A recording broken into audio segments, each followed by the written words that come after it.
Hey, how's it going, everybody? Welcome back to Art of Creation Homestead. My name is Jason. We're obviously not outside. We're in the kitchen today, and we've got something on deck for you. Something we've grown for the first time this year, and this is our first time cooking it. All right, I'm just being real with you. It's the very first time cooking it, but we are excited about it. We think it could be a game changer for small space growers, especially for people who grow like us, who are just trying to get as many side dishes as possible. This, I think, is going to be a really good side dish. It is a honey nut squash. It's becoming a really popular thing for people to grow. And it's a massive producer. It's a beautiful looking squash. And Angela Kay's over here. She's about to chop them open, scoop out the seeds, and show you what to do, okay? So I'm going to let her take it from here. These are honey nut squash. And yes, if you're familiar with VeggieTales, yes, they do look like the squash on VeggieTales. At least in my opinion, they do. And we are very excited about these. Yep. So I'm just gonna do a simple roast on them. Just doing them very simply so that we can taste what they taste like.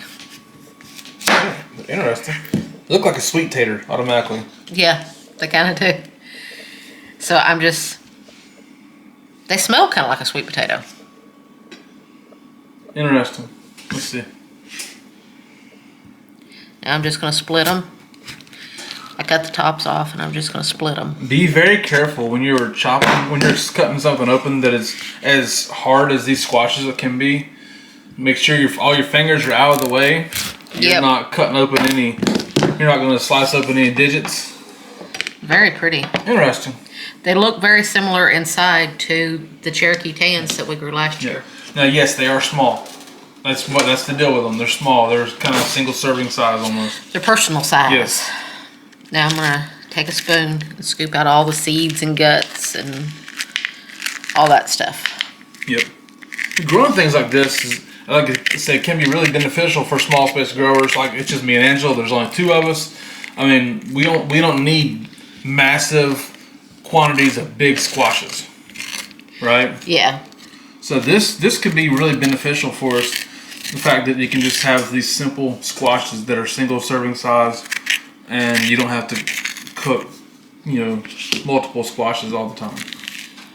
The thing is, if you're wanting to try them and make them like I'm fixing them tonight, they have become very popular.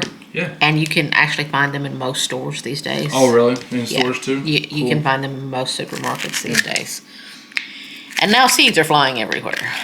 And I would also imagine that if you're looking to replace like animal feed, like if you're wanting to feed your pigs or your chickens something or another, I would assume that pigs would eat them just straight whole, but that chickens would take them probably partially roasted.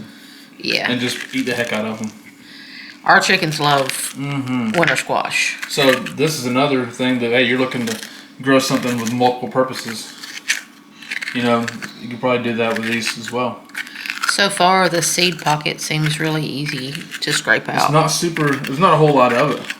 Doesn't seem to be real fibrous inside. No, it's a really simple, just heart of the squash.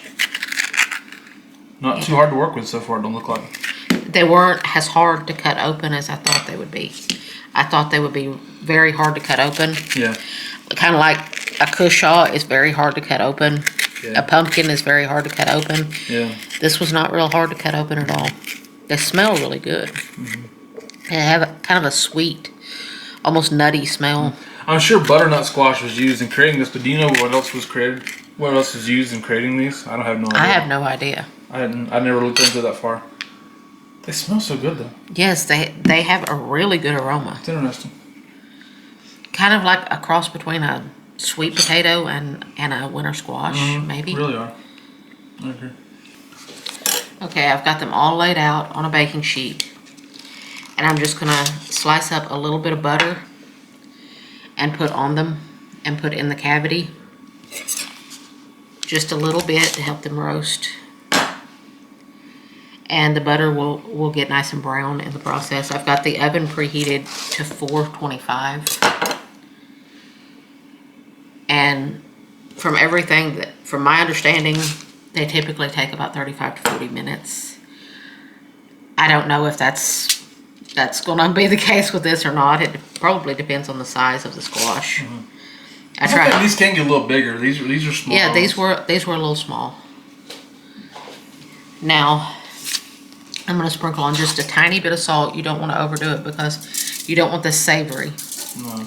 You just want it to bring up the sweetness in them, basically. Salt does help bring out sweet notes and things like that. Yes. And I'm going to sprinkle with just a little bit of cinnamon. Just a little dusting of cinnamon. Not a lot.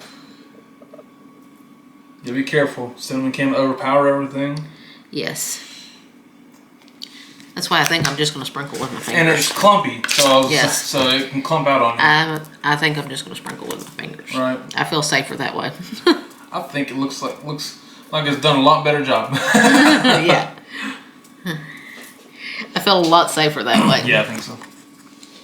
Now I'm just going to throw these into a 425-degree oven and let them roast until they are tender. And then I'll show you what I'm going to do to them next. These beauties are out of the oven and they smell amazing. They look awesome, smell great. And they smell amazing. Mm-hmm. And they baked for about 43 minutes. It'll be about anywhere between 35 and 45 minutes, depending on your oven and how big your honey nut squash are. Sure. And as you can see, I've poked a lot of holes in them.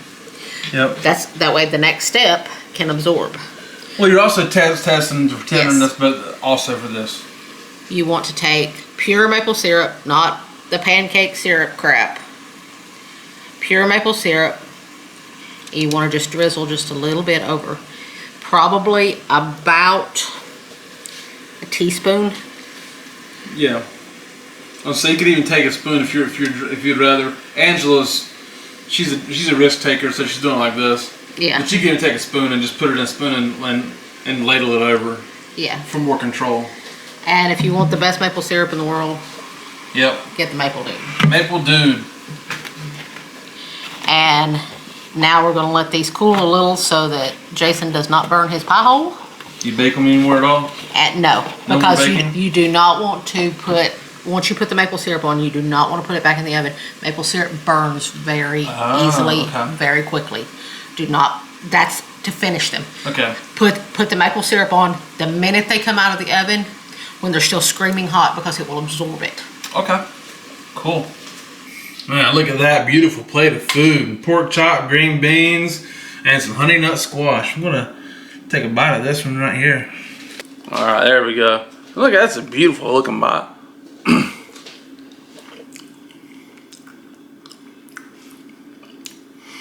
Hey, that'll do it right there. Pretty darn good. Wow. And you know what? We're talking about smelling like a sweet tater and a squash. Tastes like a sweet tater and a squash. I gotta be honest with you. That's really good. That's awesome. Delicious squash, made in a delicious way by a beautiful woman, Angela Kay. So, grow some honey nut squash and cook them. That'll be good. So, thank y'all so much for watching. I do appreciate it. My name is Jason, and that's Angela Kay. This is Art of Creation Homestead. We love y'all. God bless you, and goodbye.